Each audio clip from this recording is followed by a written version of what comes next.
Astaghfirullahalazim, astaghfirullahalazim, astaghfirullahalazim. Wala hawla wala quwwata illa billahil aliyil azim.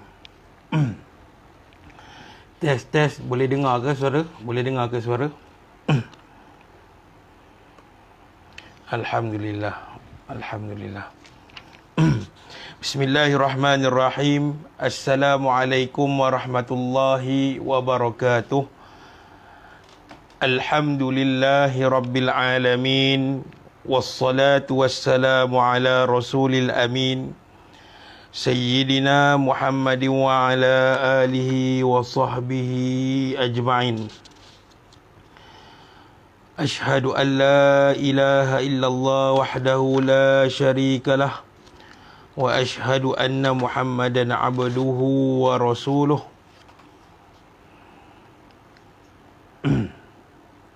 Allahumma salli ala badna min khazaini rahmatika ya arhamar rahimin.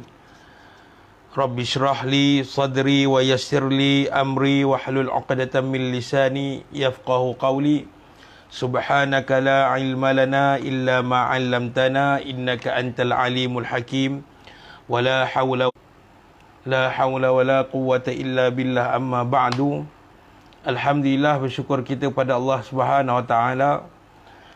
InsyaAllah pada malam ini kita akan teruskan perkongsian kita, walaupun minggu lepas saya minta maaf sangat kerana ada urusan keluarga dan ada hal-hal lain lah yang perlu diselesaikan pada ketika itu. Akan tetapi pada hari ini, tiap-tiap minggu kita akan cuba untuk membaca kitab daripada para ulama akidah Ahlussunnah wal Jamaah, supaya kita ini hadam betul-betul tentang ilmu agama. Dan untuk diri saya, supaya saya juga mengulang kaji. Bila berkongsi dengan tuan-tuan dan puan-puan, saya juga mengulang kaji apa yang kita dah belajar. Kalau nak mengulang kaji seorang-seorang, tuan-tuan, memang ada sikap malasnya itu. Tapi sekurang-kurangnya bila saya kongsikan kepada tuan-tuan dan puan-puan yang dirahmati oleh Allah, maka sekaligus saya mengulang kaji lah. Saya cuba refresh balik pembelajaran yang telah saya belajar dengan guru-guru kita, insya-Allah. Jadi tuan-tuan dan puan-puan yang dirahmati oleh Allah sekalian, insya-Allah kita akan membaca sedikit perkongsian ataupun karangan ataupun pengumpulan para ulama daripada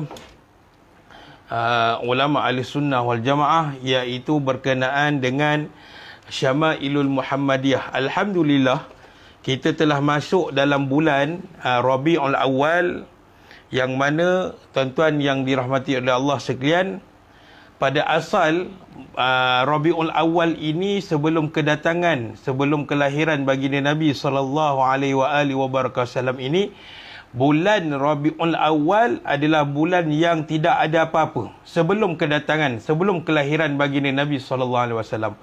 Bulan yang tidak famous, bulan yang tidak menjadi buah mulut bagi orang Arab ketika itu. Akan tetapi setelah kelahiran baginda Nabi SAW, setelah Nabi dilahirkan oleh Sayyidatina Aminah, ibu baginda Nabi SAW yang mulia. Sebab apa saya kata mulia? Sebab Nabi lahir bukan daripada perut ibu yang berzina. Sebab ada golongan yang sesat menyatakan bahawa Nabi lahir daripada pernikahan yang tidak sah. Yakni mereka menuduh ayah dan ibu Nabi berzina, lalu lahirlah baginda Nabi SAW. Maka ini pendustaan terhadap hadis Nabi SAW, dan wa'iyyazubillah, kita tidak yakin kepada itu dan kita tolak jauh-jauh. Kerana Nabi Rabiul Awal ini adalah bulan yang paling mulia, bulan di antara bulan-bulan yang mulia, kerana di dalam bulan Rabiul Awal ini lahir orang yang paling mulia, makhluk yang paling mulia, iaitu baginda Nabi SAW. Maka bulan Rabiul Awal ini adalah sahibul tubuh Nabi sallallahu alaihi wasallam. Hadis yang ke-11. Hadis yang ke-10 daripada Hannad bin As-Sari daripada Abthar bin Al-Qasim daripada Asyad iaitu Ibnu Sawar daripada Abi Ishaq daripada Jabir bin Samurah. Jabir bin Samurah ada yang dia pernah meriwayatkan bahawa Jabir bin Samurah ni sahabat Nabi pernah melihat Nabi memakai baju warna merah, dan dia mengakui bahawa hari itu bila aku melihat Nabi sallallahu alaihi wasallam memakai baju merah, maka hari itu jugalah aku mengakui bahawa tidak ada orang yang paling tampan melainkan Nabi SAW, kecuali Nabi saja yang paling tampan. Aku melihat wajahnya. Maka Jabir bin Samurah berkata, aku melihat baginda Nabi SAW pada suatu malam di bulan purnama.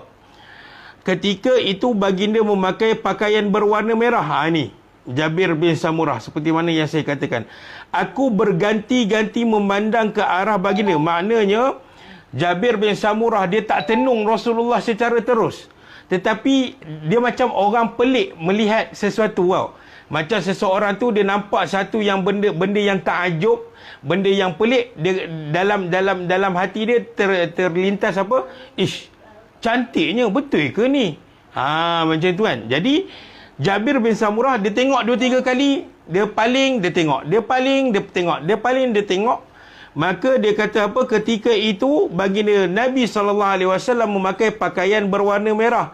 Warna merah yang saya pernah dengar daripada guru saya, iaitu warna merahnya seakan-akan merun dan bukan terlalu terang, bukan merah terang. Okey. Aku berganti-ganti memandang ke arah baginda, paling pandang, paling pandang. Macam tu.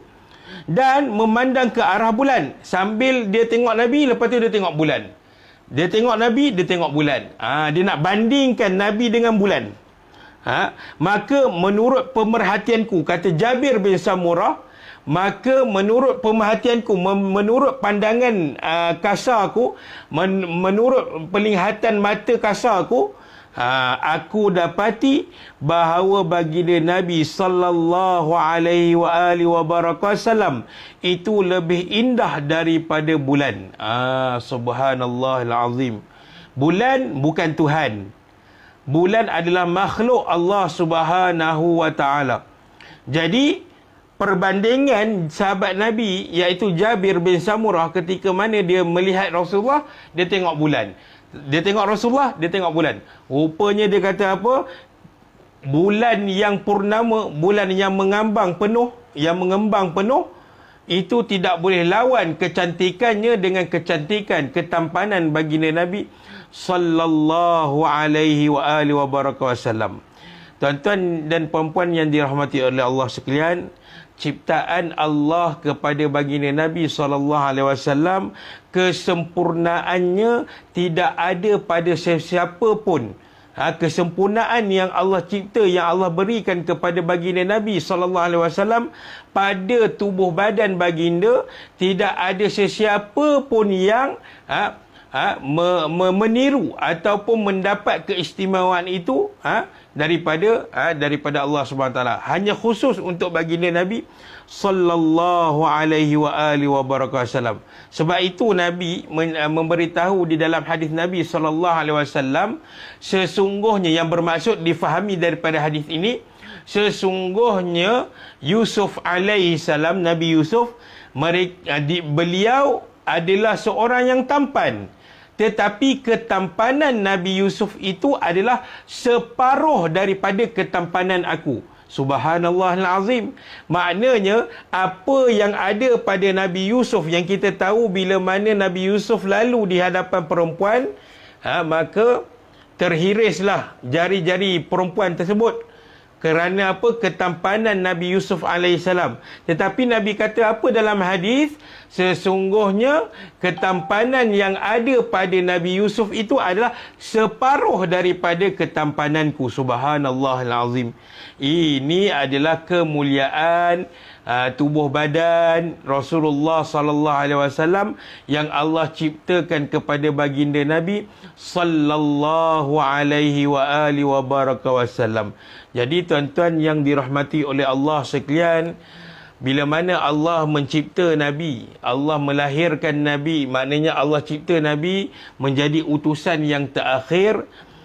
Ini membawa makna kesempurnaan yang ada pada baginda Nabi sallallahu alaihi wasallam itu menutup segala kecacatan, menutup segala kekurangan yang ada pada kebiasaan diri manusia.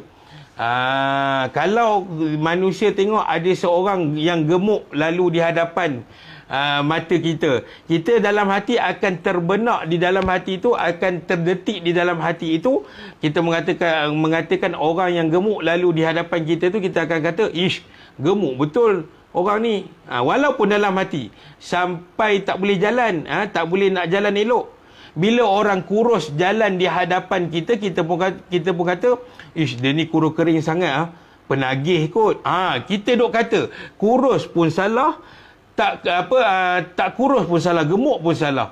Jadi Rasulullah tidak begitu. Allah Subhanahu wa taala menciptakan Rasulullah, apabila seseorang memandang kepada Rasulullah, tidak ada perkataan cacat cela yang akan diungkapkan bagi orang yang melihat baginda Nabi sallallahu alaihi wa alihi wa baraka wasallam.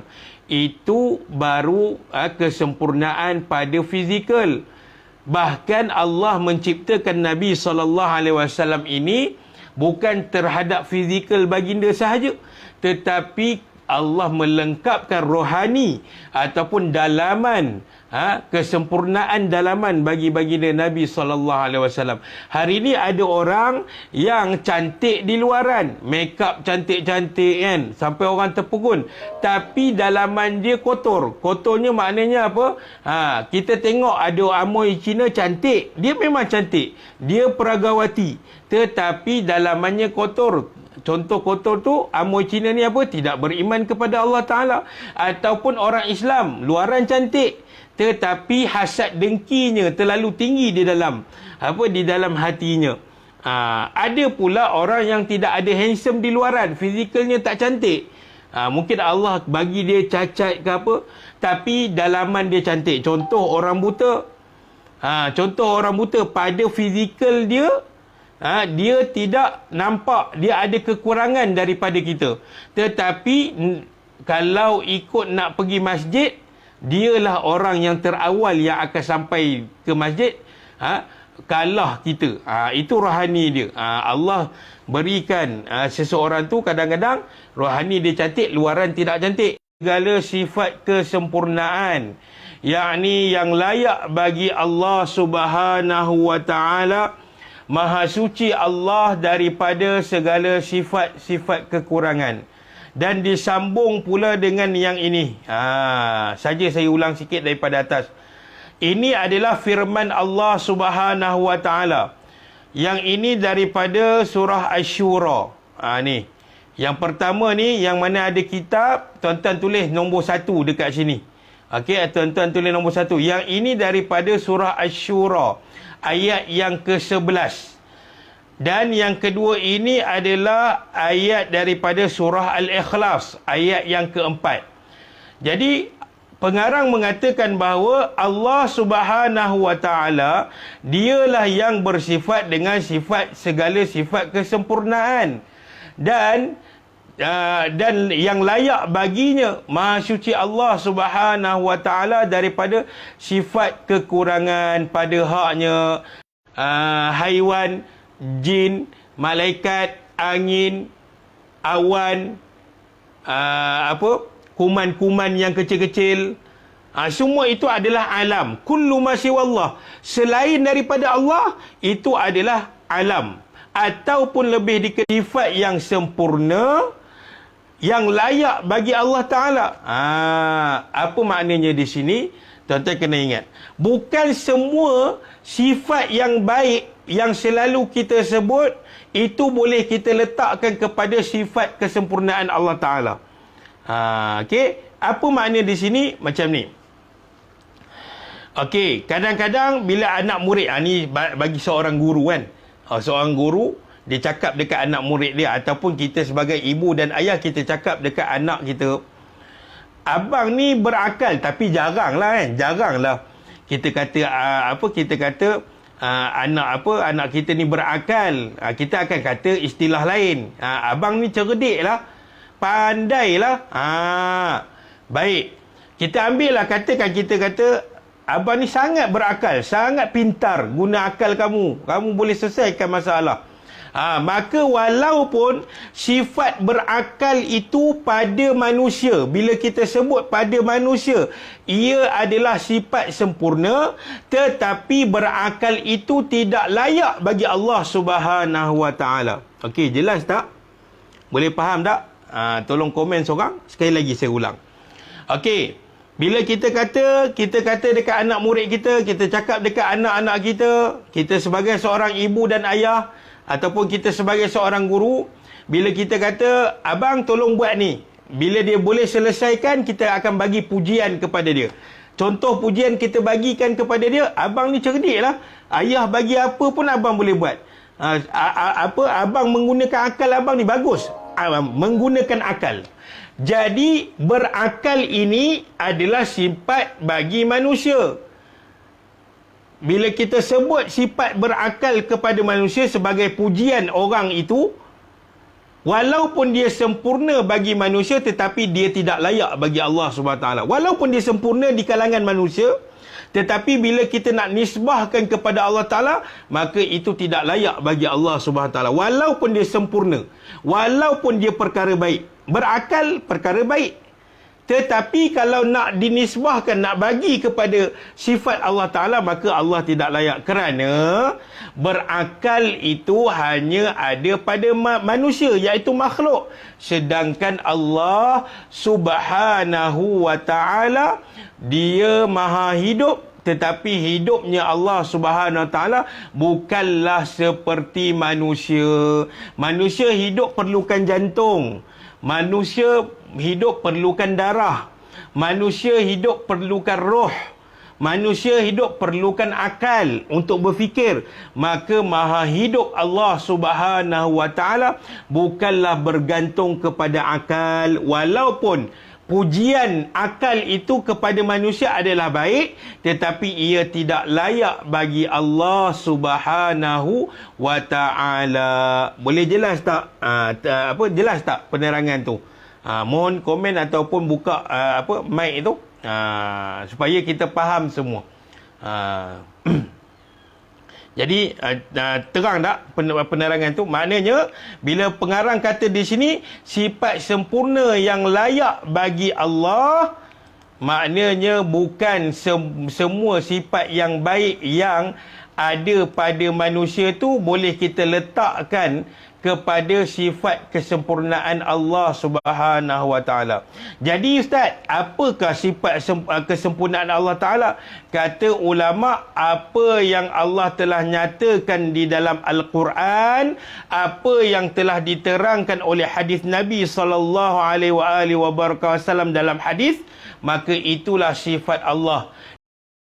Dan sebahagian Allah Subhanahu Wa Ta'ala. Okey, jelas? Maha suci Allah daripada segala sifat kekurangan. Apatah lagi sifat-sifat yang mustahil bagi Allah Ta'ala, maka itu lebih jauh daripadanya, daripada Allah Subhanahu Wa Ta'ala, dan memang tak layak langsung bagi Allah Subhanahu Wa Ta'ala. Contoh, ada orang kata Allah ini bukan maha hidup. Allah ini bukan maha hidup. Datang kepada kita seorang, dia kata Islam, tapi dia kata Allah ni tak hidup pun. Sebab kalau hidup mesti nampak depan mata, mesti boleh dipegang, mesti boleh dirasa. Kita kata Allah maha hidup. Tidak disyaratkan sesuatu benda hidup itu perlu dilihat di depan mata kasar kita. Ingat tuan-tuan. Jawapannya adalah bila ada orang kata dekat kita, Tuhan kamu tak ada pun, tak wujud pun, tak hidup pun. Kalau hidup, kalau wujud, mesti ada di depan mata. Macam tuan-tuan tengok skrin sekarang, saya ada dengan tuan-tuan. Kalau saya tak ada dalam Google Meet ni, mesti tuan-tuan dah keluar awal. Mesti tuan-tuan kata, ustaz ni tipu ni. Kelas malam ni tak ada, dia cakap ada. Allah tidak seperti kita. Allah tidak seperti kita. Kerana kewujudan Allah tidak disyaratkan untuk kita melihat. Bagaimana kita nak rasa Allah ni wujud, Allah ni hidup? Allah maha wujud, Allah maha hidup dengan adanya kita. Adanya kita tu ada Allah Ta'ala. Kerana apa? Kita makhluk. Kalau Allah tak ada, saya mohon komen dan penjelasan daripada tuan-tuan. Jelas ataupun tidak. Tak apa, kita buat dua hala pun tak apa. Okey. Boleh komen yang tulis je dekat mesej tepi tu. Ke tuan-tuan ada yang dah tersengguk-sengguk? Tak apa. Sami'ul wa huwas sami'ul basir. Apa maknanya? Tidak ada sesuatu pun yang menyerupainya dalam apa jua bentuk sekalipun. Subhanallahil azim. Tuan-tuan kena highlight ni perkataan ni. Ni. Dalam bentuk apa sekalipun. Yang ni makna ayat daripada surah Asy-Syura ni, tidak ada sesuatu pun yang menyerupai Allah dalam apa jua bentuk sekalipun. Saya nak tengok ada komen sikit ni. Masya Allah, Alhamdulillah. Maka tidak ada sesuatu pun yang menyerupai Allah walau apa jua bentuk sekalipun. Maknanya kalau kita kata Allah Subhanahu Wa Taala ini, kalau kita kata makhluk yang paling besar yang kita nampak, makhluk yang paling besar yang senang kita nampak adalah gajah, maka makhluk yang paling besar itu tidak serupa dengan Allah Subhanahu Wa Taala. Kerana Allah tidak mempunyai bentuk. Allah tidak ada fizikal. Allah tidak ada bentuk badan macam manusia. Allah, segala sifat yang ada pada manusia itu bukan Allah Ta'ala. Senang cerita. Apa yang ada pada makhluk, telinga, perut, kemaluan, jantina, apa-apa saja yang ada pada makhluk, ianya tidak ada pada Allah Subhanahu Wa Taala. Kerana Allah tidak sama dengan makhluk. Dia kena faham dua ayat ni. Tuan-tuan hafal sampai mati. Itu bahasa kasar ni, tuan-tuan minta maaf. Selalu saya guna apa? Kita hafal dua ayat ini sampai mati. Yang pertama, Allah tidak sama dengan makhluk. Tu. Tuan-tuan hafal sampai mati, ingat sampai mati. Ini akidah Ahli Sunnah wal Jamaah dan ini akidah yang Rasul bawa. Rasulullah bawa, inilah akidahnya. Yakni Allah tidak sama dengan makhluk, tak sama. Ayat yang kedua adalah makhluk takkan sama dengan Allah Ta'ala. Maknanya Allah memang tak sama dengan makhluk dan makhluk tidak boleh tiru. Sifatnya sama dengan sifat Allah Ta'ala. Tu. Okey, jelas? Itu keadaannya. Dua ayat ni tuan-tuan ingat sampai mati. InsyaAllah, bila kata ulama', kalau tuan-tuan berpegang kepada akidah Ahlussunnah wal Jamaah, bila datang dua malaikat yang bertanya dalam kubur, dia kata kepada kita, man rabbuka, siapakah Tuhan kamu? Insya-Allah saya jamin dengan akidah Ahlussunnah wal Jamaah, dengan akidah yang dibawa oleh Rasulullah, akidah yang betul ini iaitu akidah Ahlussunnah wal Jamaah, insya-Allah kita semua dan zuriat kita akan dapat menjawab soalan yang ditanya di dalam kubur, insya-Allah, tentang Tuhan ni, tentang Allah Subhanahu Wa Taala. Kerana kita faham, Kerana kita faham, kita kenal Allah SWT. Allah tak sama dengan makhluk, dan makhluk tidak akan sama dengan Allah SWT. Walaupun makhluk itu adalah sekecil-kecil makhluk ataupun sebesar-besar makhluk, maka Allah tidak sekali sama dengan makhluk, sama ada makhluk itu besar ataupun makhluk itu kecil. Ini dalil yang paling kuat, dalil yang tidak boleh orang untuk melawannya. Ni dia dalil daripada surah Asy-Syura. Dan kalau tuan-tuan payah nak hafal dalil daripada surah Asy-Syura, tuan-tuan bacalah surah Al-Ikhlas. Yang ni tulisan saya, bukan tulisan pengarang. Yang sebelah yang baru saya bol adalah tulisan saya yang maknanya sama dengan ayat daripada surah Asy-Syura tadi yang kita bahaskan, yakni walam yakullahu kufuwan ahad. Sebenarnya tuan-tuan, perkataan kufu ni kita orang Melayu dah biasa guna. Kita orang Melayu dah biasa guna. Kufu ni bila sampai ke lidah orang Melayu, dia tukar menjadi perkataan sepupu. Sepupu, bila kita sebut, kita dengan anak makcik kita panggil sepupu kan.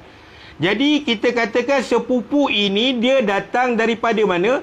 Dia datang daripada datuk dan nenek yang sama.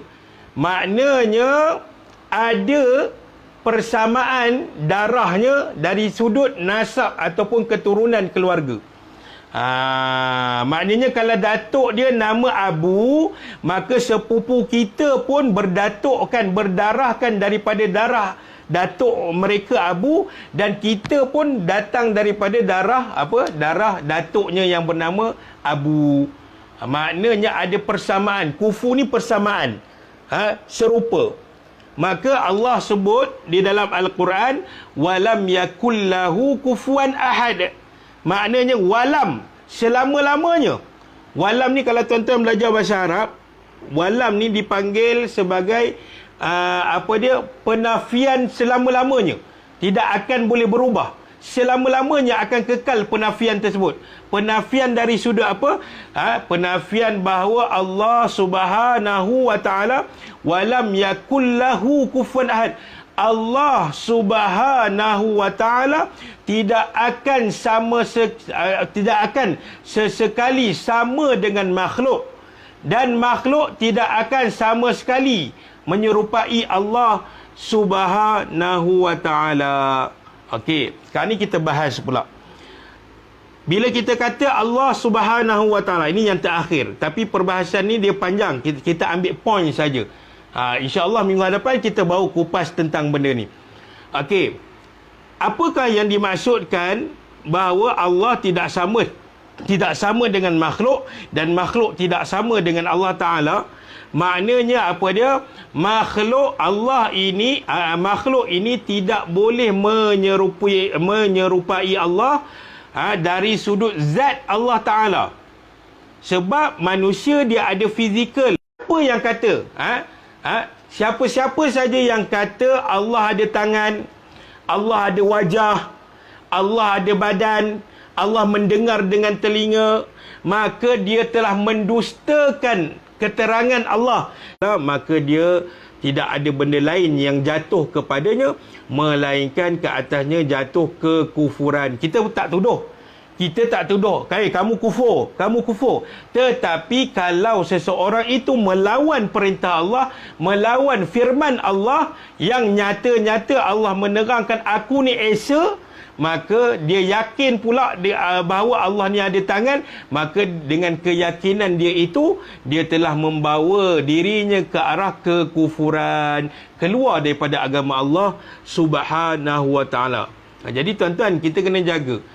Jadi yang pertama adalah Allah Maha Esa dari zat, daripada sudut zat dia. Yang kedua, Allah Maha Esa dari sudut sifat-sifatnya.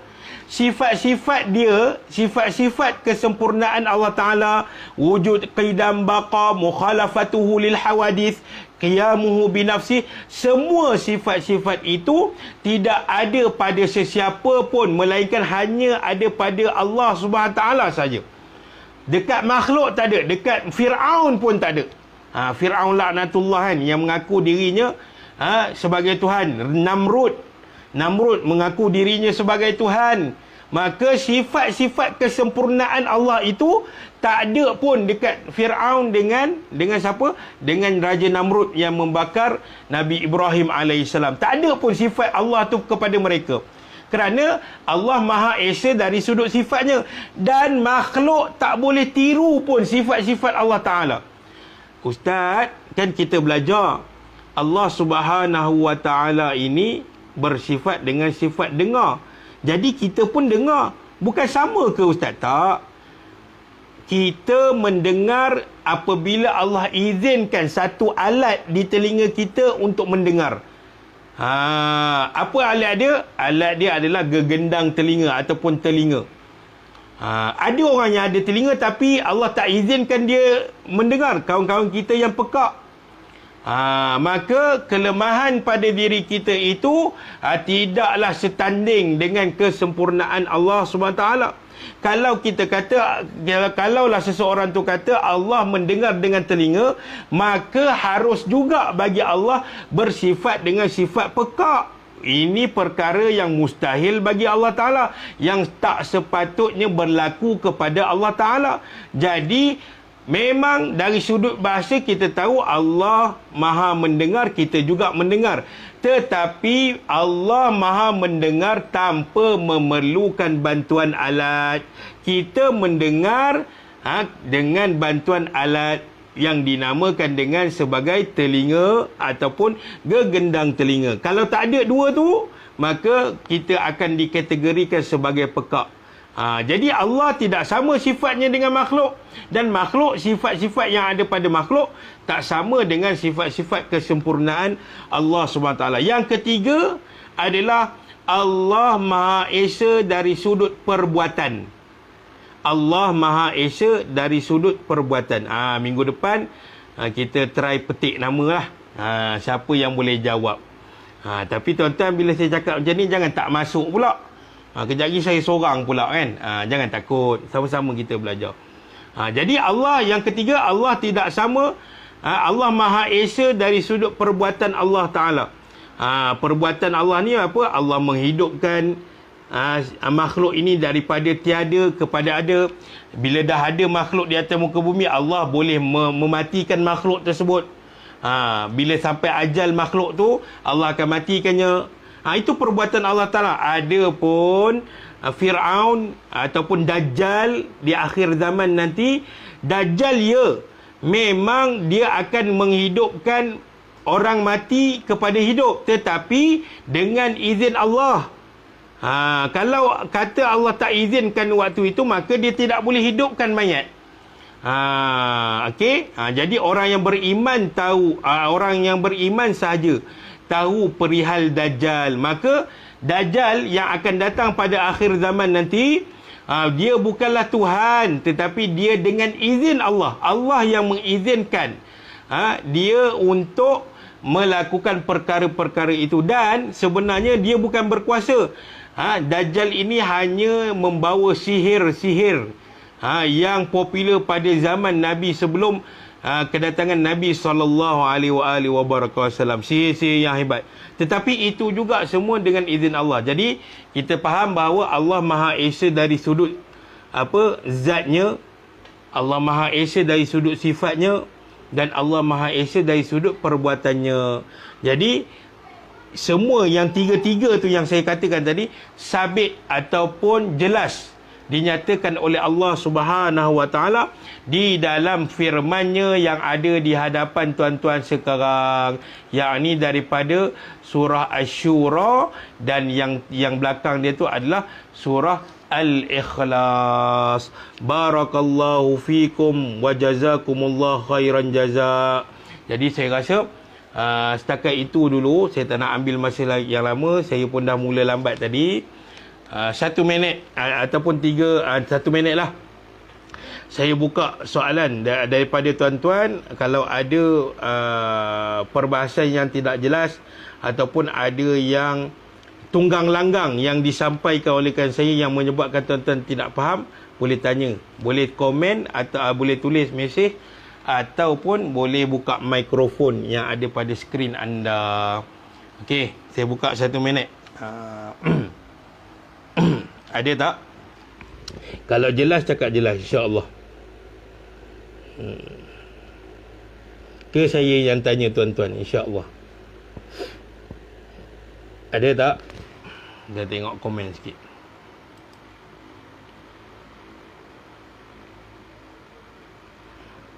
Amin.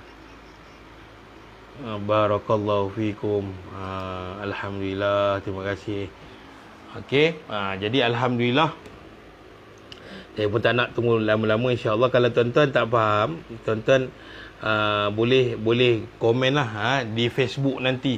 Dan tuan-tuan, sepanjang bulan Rabiul Awal, ikut pindahan tarikh tu ikut tertakluk pada kuliah-kuliah saya lah. Setakat ni kita berjalan tiap-tiap malam pembacaan kitab Syama'ilul Muhammadiyah sepanjang bulan Rabiul Awal. Tapi kita tak buat Google Meet, kita buat di page Facebook saya.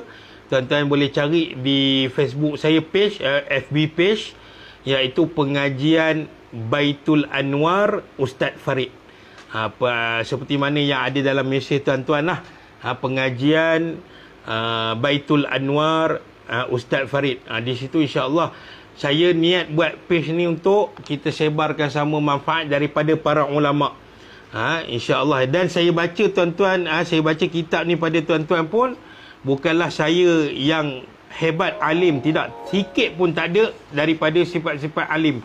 Tapi saya hanya tukang baca tuan-tuan, supaya saya dapat manfaat di yaumul akhirah, tuan-tuan pun dapat manfaat di hari kiamat nanti. Dan sama-samalah kita mohon pada Allah Subhanahu Taala supaya Allah timbang nanti bila Allah hitung amalan kita, Allah jadikan pemberatnya di sebelah amalan kebaikan, insya-Allah. Jadi kalau tak ada soalan, jap saya tengok pada mesej. Terima kasih yang menyertai. Terima kasih Mak Ngah Zaitun, Fikri, Haji Samsudin, dan yang membuka mikrofon tadi, Nisom, dan yang lain-lain yang menyertai pada malam ini. Barakallahu fikum wa jazakumullahu khairan jaza. Jadi kita akhiri dengan bacaan doa. A'udzu billahi minasyaitonir rajim. Bismillahirrahmanirrahim. Alhamdulillahi rabbil alamin. Wassalatu wassalamu ala rasulil amin. Sayyidina Muhammadin wa ala alihi wa sahbihi ajma'in. Ya Allah, ya Rahman, ya Rahim, sesungguhnya kami tiada kekuatan daripada kami, ya Allah. Kekuatan itu hanya datang daripada Engkau, ya Allah. Ya Allah, istiqamahkanlah kami, ya Allah, dalam menuntut ilmu agamamu, ya Allah, supaya kami faham dan menjadi bekalan kami di yaumul akhirah nanti, ya Allah. Ya Allah, jadikanlah kami, jadikanlah pasangan kami, jadikanlah zuriat kami yang berpegang teguh kepada akidah Ahlussunnah wal Jamaah dan yang berpegang teguh kepada risalah Rasulullah sallallahu alaihi wa alihi wasallam.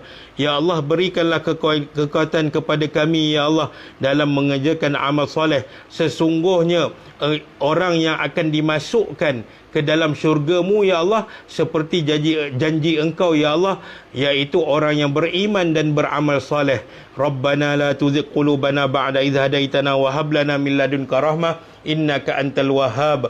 Rabbana hab lana min azwajina wa dhurriyyatina qurrata a'yun waj'alna lil muttaqina imama. Allahumma ja'al jam'ana hadza jam'an marhuma wa tafarruqana min ba'dihi tafarruqan ma'suma. Ya Allah, jadikanlah pertemuan kami pada malam ini dan pada minggu-minggu seterusnya pertemuan yang diberkati dan dirahmati, dan jauhkanlah daripada kami pertemuan yang penuh dengan maksiat, ya Allah. Rabbana atina fid dunya hasanah wa fil akhirati hasanah hasanah wa qina adzabannar. Wa sallallahu ala sayyidina Muhammad wa ala alihi wa sahbihi wa sallam tasliman katsira walhamdulillahi rabbil alamin. Jazakallah khairan jazak. Terima kasih kepada semua. Semoga kita istiqamah di minggu hadapan insya-Allah. Jadi saya akhiri dengan Assalamualaikum warahmatullahi wabarakatuh.